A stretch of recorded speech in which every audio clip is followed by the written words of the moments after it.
fire away.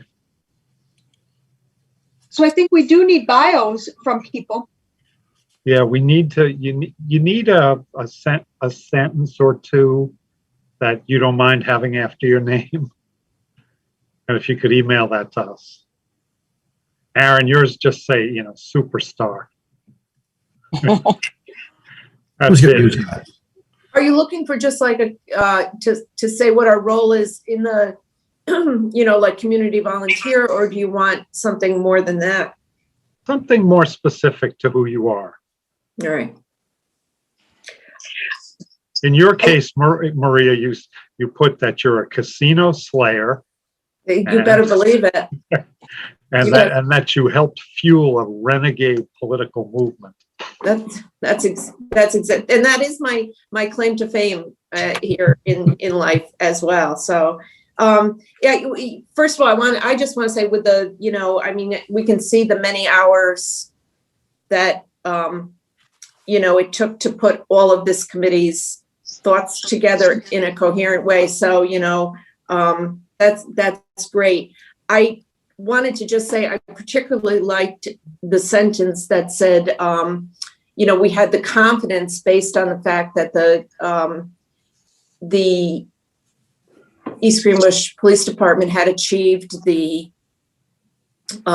credentials. I forgot the name, the official name. Accreditation. Accreditation, thank you. Which gave us the confidence to parse out the details particular to, I just particularly liked that. I thought it highlighted that, we felt, it was a really strong sentence. It was just really nice. So I just wanted to say something about that because it kind of sets the stage for everything else. It was just a really eloquent sentence. So thank you for that. Okay. It was great. It was really well written. Whoever wrote that knew what they were doing. So well done. Kudos. Nice, clear, coherent, nice, easy to read report. But one of the things Tina and I were concerned, I wanted to talk about is I didn't understand the getting the state to track race on traffic stops. And could somebody explain to me again why we can't do that? Yeah, I can. We talked about this last week in the fact that we would be relying on officers to determine race by their visual observation, and also the fact that it is not a mandatory field on the UTT. We could certainly make it mandatory, but then we would have officers either unsure of somebody's race or questioning that person about their race prior to issuing them a ticket. It would be a little awkward, to say the least. And what we kind of came up with, I think Roger brought it back up and we had a discussion on it, and it was recommended that we possibly petition the state to somehow keep track of race, on, say, a driver's license application, and come up with a way to track that without the officers being involved whatsoever, or maybe not even having it on their driver's license, but have the state have that data somehow. When a UTT is issued, it could automatically attach race to it without the officer having to do anything about it or keeping track of it at all. And that would completely take it out of the hands of the police and put it in the hands of, say, motor vehicle, and have that as a questionnaire on when you apply for a license, and it can be tracked that way without us being involved or having to ask or whatever, Yeah. John, on the use of force reports, though, there's race is listed. Is that our guys doing that? That is our guys doing that, yes. And that's generally, I would say, without saying 100% of the time, most of the time we do a use of force, there's an arrest involved. There's some sort of interaction involved where we would be gathering that information and asking it because it's part of the arrest report, or the incident report, where we wouldn't necessarily do that with a traffic ticket. Okay. All right. I can rewrite that a little bit so that it's clearer. I just didn't get it. All right. Page 24. That's where the recommendations start. One of the issues is the organizing principle of those 4 issues. When Tina and I were going over it, we weren't sure if there wasn't a 5th category. So keep that in mind as we go, the structure of the thing. So the first issue is determining the role of police. Recommendation, improve mental health services to help the police handle mental health crises. Comments, issues? One, and I don't know if it's a good idea, if this is the right place to add any recommendation or if we want to add a recommendation, but I was recalling when I was reading through the report that the responses from the police and the community on what the perceived concerns were in the community. And if I believe the second highest concern from the police were calls for domestic violence. And I was wondering, I don't see a place where we, if we want to address that at all, and if we have a good place to add some kind of recommendation or address to that. I just didn't want to ignore a concern that was high on the community or the police's response to our That's a great point. And then I don't have a recommendation. I've been thinking about this a lot, but it's not my, but I was wondering where we could just acknowledge that or add some kind of support for that. Yeah, no, we'll take care of that. That's a very, very good idea. Any other comments on that one? That's an important one. I think, tell me if I'm wrong, but I think mental health issues, partly because Ingrid and Robin are here, but mental health issues were one of the top 3 issues we dealt with, if not the top, in terms of time. So that was. And I mean, all 3 of those things that the police identified as top concerns, those are all interconnected. They're not really separate issues. I mean, mental health, substance abuse, domestic violence, like racism, you know what I mean? Like, it's even, we kind of have these categories of things sometimes, but it's the underlying problem is the same a lot of times. Yeah. No, I get that.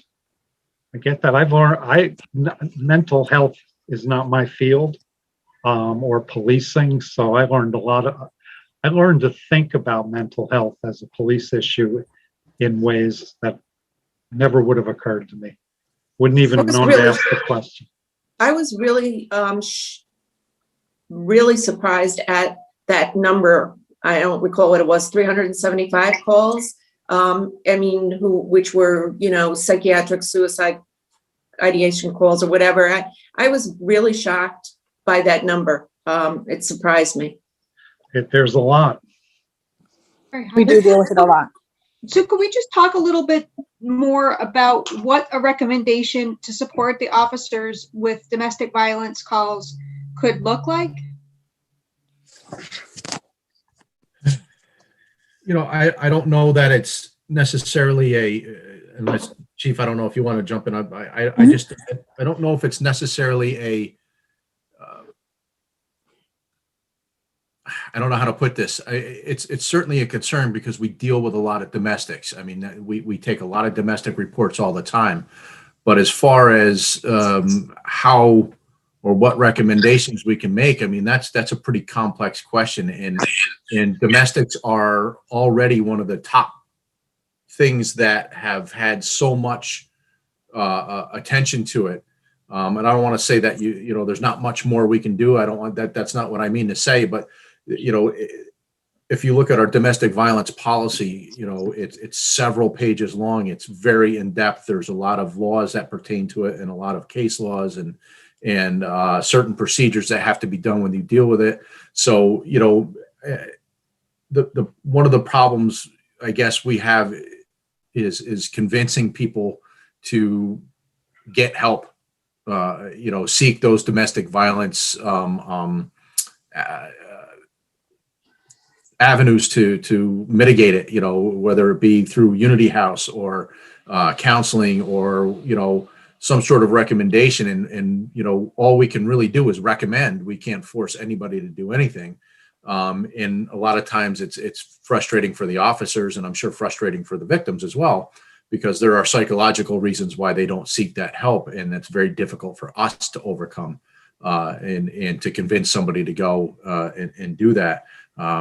Between, money and children and financial things and children and all that, those are the big reasons why people stay in those situations. And that's a very hard one to overcome when you're spending maybe a half an hour with somebody, and maybe won't see them again until the next time.